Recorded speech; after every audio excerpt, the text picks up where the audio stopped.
Hello mga kaprobinsya, good afternoon and welcome back to my YouTube channel. So ngayong mga kaprobinsya, ngayong hapon na ito is nagsama ako sa tita ko at pumunta kami doon sa kung saan binibenta yung mga kawayan at kung saan nila dinadala yung mga kawayan mga kaprobinsya. So tara mga kaprobinsya, samahan niyo ako at ipakita ko sa inyo kung saan nila dinadala yung mga kawayan at binibenta. So yan mga kaprobinsya, ito yung bagsakan ng mga kawayan dito sa amin kasi ito yung kabuhayan ng mga tao dito.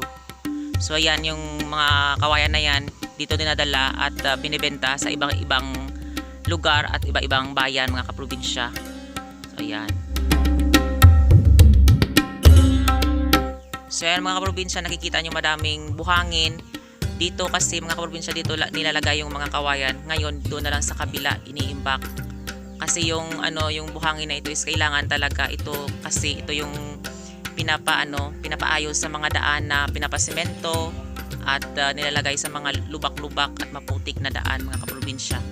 Pero yung kumukuha dito is yung yung bayan lang namin. Tapos kapag ibang taong kumukuha dito bawal kasi hindi pwede baka maglalim yung yung ilog. Tapos yung mga na ito mga kaprobinsya, yung mga buhangin na ito is dito lang yan sa amin munisipalidad. Bawal po dalhin kahit sa munisipalidad kasi pinagbabawal ng gobyerno. So ayan, baka maglalim yung yung ilog at baka magiba. So ayan.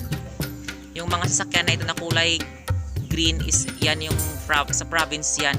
So sila yung pinapadala ng province na magtulong dito sa aming bayan na para mapasaayos at mabilis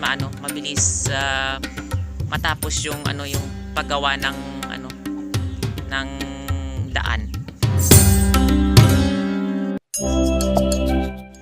So yan mga kaprobinsya, yung tubig ngayon is kulay brown kasi kagabi sobrang lakas ng ulan. So yan ang nangyari, yung tubig naging kulay brown. At doon naman sa ibaba mga kaprobinsya, dyan yung dam na pinagkukunan ng tubig at sumusupply doon sa Iloilo City. Pero kaso bawal lumapit dyan mga kaprobinsya kasi malapit yan sa bunganga ng kumukuha ng tubig. So merong nagbabantay na guard. So yan mga kaprobinsya, ito yung kadami yung kinukuha nila na buhangin. Ayan. So yan mga kaprobinsya, nakikita yung dalawang tao na yan na parang nagsasagwan sila. Yan yung kawayan na dinadala nila dito galing sa bundok at pinapalutang-lutang sa ilog para ibenta dito. So ganyan talaga kalaki yung ambag ng ilog na ito sa amin mga kaprobinsya.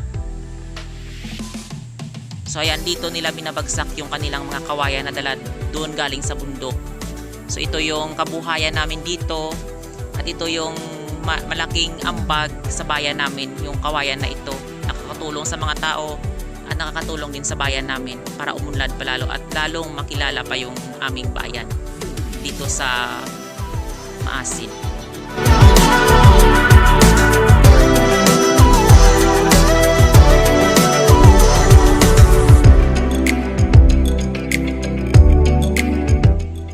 Maraming salamat sa walang sawang pagsusuport at panonood sa aking YouTube channel.